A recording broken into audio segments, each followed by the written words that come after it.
What if art ngayon is still nakadrawing sa bato? Would it get the parehong amount of success or hindi? What if all ng paintings are still nakadraw in 2D? Yun, mga kaibigan, ang ganda at misteryo ng art. Kaya come with us and let us all learn about the multifacetedness of its nature. Kami, ang Team Art Sagad.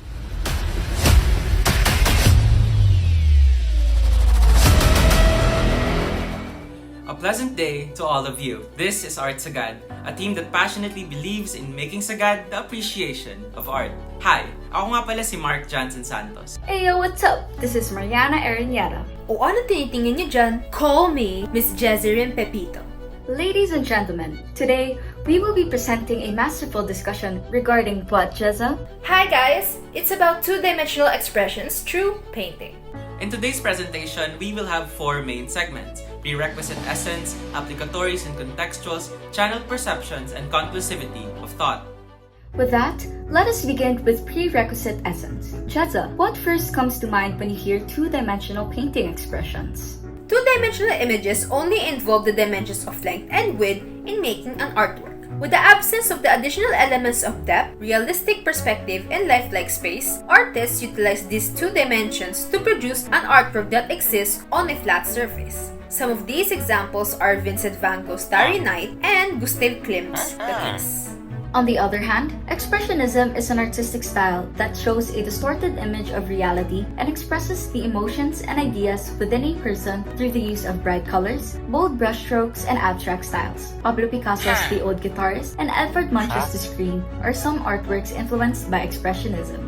To better grasp two-dimensional images, let us take a look at these two versions of Mario. On the left, we can see this rendition comprises width and length, as well as flat objects such as circles and lines. But on the right, it has 3 dimensions, namely width, length, and depth, as well as shapes like spheres and cubes. Shading helps create this illusion. Therefore, the 2D version is on the left, while the 3D version is on the right. Oh, dami niyo nang nalalaman, no? Pero wala pa yan. Cause it's time for Yeah Now This Stuff. Did you know that the Great Mexican Mural holds the Guinness World Record for the largest painting ever created? It was completed in 1964 by Mexican artist Jose Gonzalez Camarena. However, for the development of 2D paintings in the Philippines, let us begin with its history. The 7,640 islands that make up the Philippines are home to a diverse range of indigenous cultures which Filipino painters drew inspiration from, as they incorporated their customary motifs and themes into their work. This may be seen in the majority of two vibrantly colored and intricately patterned Filipino ethnic art through tattoos and designs. In addition, artists utilized social movements and political upheavals, like People Power Revolution and martial law. Moving forward, ever since the colonization of the Spaniards, the Philippines was exposed and influenced. They learned to imitate its two-dimensional painting style that was only limited to religious themes. The Spaniards even established schools like Academia de Dibujo y Pintura, and some of the notable contributing artists are Juan Luna,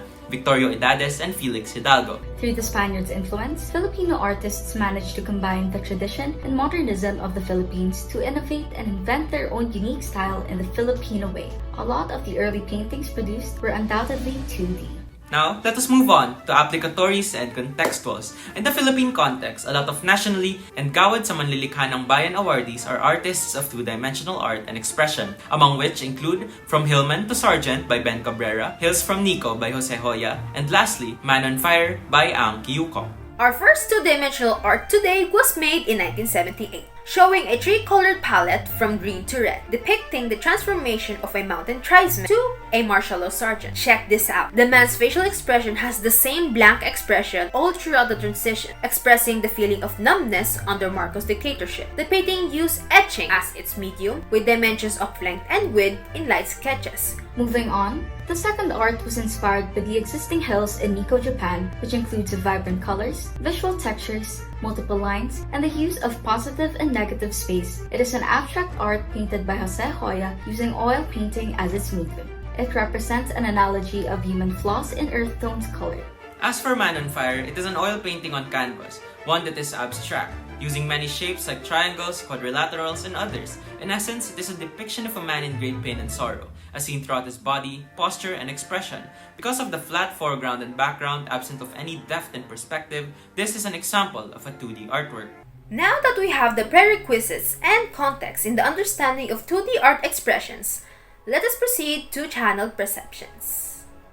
For this, the Art Sagad team behind the camera selected for us to analyze and apply our knowledge on Man on Fire by Ang Kyukok. Let us begin with personal analysis. At first glance, the bold colors and cubist figures caught my attention. I realized that it carried the themes of violence and suffering, which led me to asking myself how Ang came up with this disturbing yet captivating painting. All the elements, like the bold colors and the fire engulfing a distorted figure that appears to be a man wailing in pain, began to make sense. Because of the said vibrant selection of colors and brilliant shading, this 2D piece is well composed and the elements are aesthetically pleasing. In addition to Mariana's, the shading and blending of the warm and earth colors are a perfect combination to portray an intense and overdramatic atmosphere of the expressional emotions of the man's face, which I personally dig. The black shadows highlights the terrifying features of the man's geometrical face, which is the focal point, and the eyes are not in alignment, but it is still proportionally balanced, which just makes the painting more chaotically beautiful.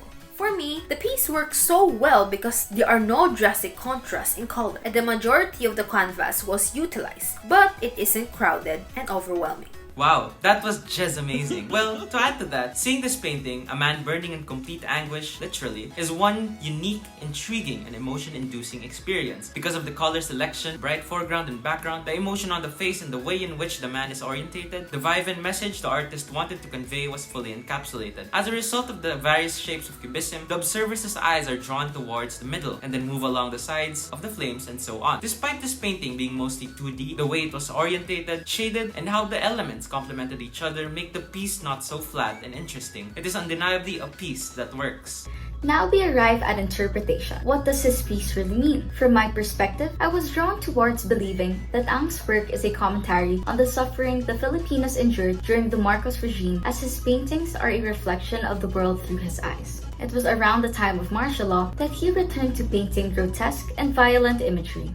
If we look at the negative side of the color red, it usually represents anger, pain, and madness. For me, as opposed to Mariana, this painting depicts the human wrath and the consequences of giving into anger that will only result in internal suffering and a miserable life. This, I believe, was experienced by Ang somewhere or along his lifetime, and in order to set the lesson in stone, he created this art piece. As for me, I was immediately led to believe that this may have been what the artist was feeling or imagining. Upon further studying, it was indeed due to his experiences in the Western world, where being an Asian, he was singled out and experienced great discrimination. Aside from this, the piece is also a channel of lessons, for it reminds us that in spite of how messy and discouraging the world is, it is never too late to fight back and get up stronger, just as Ang Kyukok had done upon his return in the Philippines to pursue art. As we see, a genuine representation of one's emotions is one effective way of achieving catharsis and a subjective experience. For me, good art influences the viewer's emotions and shapes their perspective, and Man on Fire was able to do both of these things. While viewing Ang's artwork, I could feel the man's anguish and agony, and I came to appreciate the democracy that my fellow Filipinos fought for. It is important that the world does not forget the pain, suffering, and anger of the Filipinos during martial law, so this painting is definitely a valuable piece of art and cultural heritage. The Man on Fire conveys very strong and intense negative emotions, with vibrant colors which gives clarity to the central idea of the painting. The use of the color red was a splendid choice because it could easily get the people's attention. Although the painting looks disturbing, the elements are blended and harmonious that goes right with each other. I could feel and experience what the man is experiencing by being devoured by negative emotions in the form of fire, completely pulverizing the life out of you, causing only pain and misery, making this painting valuable. It is without a doubt that this piece is an extraordinary reflection of indelible emotion, one that is definitely genuine and true, thereby inducing an experience and newfound pleasure in those that witness its beauty, as emphasized by Immanuel Kant. This goes without saying, but a piece of this caliber is one that takes immense skill and technique, especially in the world of cubism. Even though this piece may be discouraging and negative to some, that does not take away from its goodness and value as a piece of great Filipino 2D art.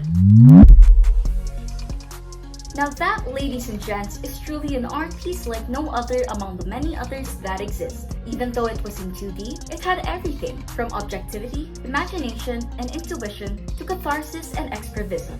As we traverse our paths, let us remember to see the beauty beyond the ambiguous facades, learn to find wonder in the dullest of things, and lastly, remember to make Sagad the appreciation of not only art, but everything around us. And with that, we are Team Art Sagad, making sure to keep Sagad, the appreciation of art. Thank you very much.